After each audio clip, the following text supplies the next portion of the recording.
જય દાસારામ રસીલા સગર બ્લોગમાં આપ બધાનું સ્વાગત છે। અમે પહોંચી ગયા છે જયપુર હવા મહેલ જોવા માટે।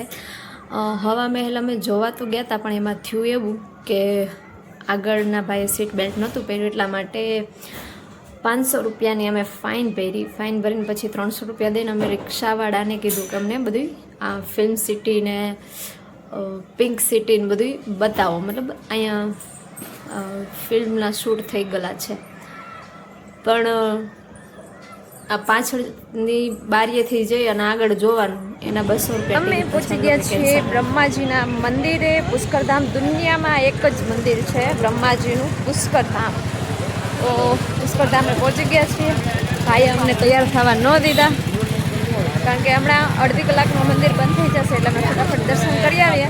અલાઉડ હશે વિડીયો ફોટોનું તો તમને હું દર્શન કરાવીશ। આ છે બ્રહ્માજીનું મંદિર। વિશ્વમાં ખાલી બ્રહ્માજીનું એક જ મંદિર છે, તે છે પુષ્કરધામ અહીંયા। અને અમારા ભાગમાં હતા દર્શન, એટલા માટે અમે પહોંચી ગયા, કારણ કે અમે લેવાના હતા બીજું ધામ, પણ પછી અમે લઈ લીધું આ ધામ। અને તમારા બધાય માટે ખાસ રિસ્ક લઈ અને મેં બ્રહ્માજીનો ફોટો લીધો હતો, એ જે મેં થોડો કટકો મૂક્યો એ છે।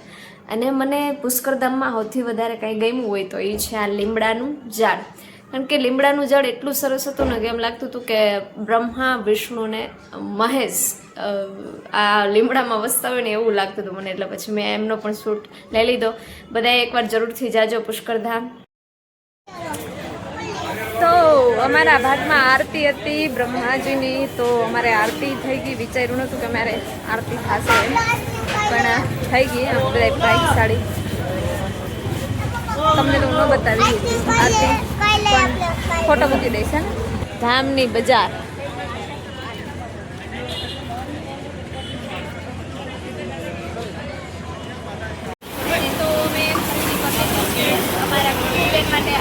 તો મેં